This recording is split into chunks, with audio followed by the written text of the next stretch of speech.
ভাইরা আমার একটা ফোন আসছে, ফোন ধরে লাই, জরুরি ফোন। এটা হলো সুপারভাইজার, জানেন নি এটা ঘরের ম্যাডাম। কেমনে কথা বলি, ওয়াজে আছি। ভালো আছি ভালো থেকো, কম্বল লইয়া ঘুমায় থাকো। আর কিছু বলার আছে?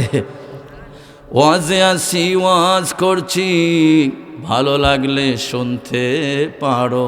কথা বলেন ঠিক না বেটি? আর আর পারলাম না। আমার ভাইয়েরা গভীর মনোযোগ। একটু মজা করলাম, মাঝে মাঝে মজা করার দরকার আছে তো। স্কুল বলেন, কলেজ বলেন, মাদ্রাসা বলেন, ইউনিভার্সিটি বলেন, class 40 minute 45 minute. Medical science বলেছে 40 থেকে 45 মিনিট যাওয়ার পরে মানুষের ইমেজ আমেজ মুভমেন্টটা একটু এলোমেলো হয়ে যায়।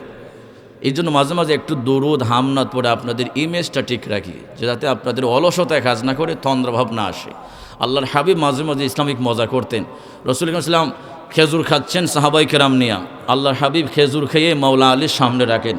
খেজুর খাওয়ার পর বললেন, এরে সাহাবিরা, খেজুর সবচাইতে বেশি কে খেয়েছে? বলিয়া রসুল্লাহ, যার সামনে বীজ বেশি এই তো বেশি খাইছে। তো রসুল মাঝে মাঝে ইসলামিক মজা করতেন।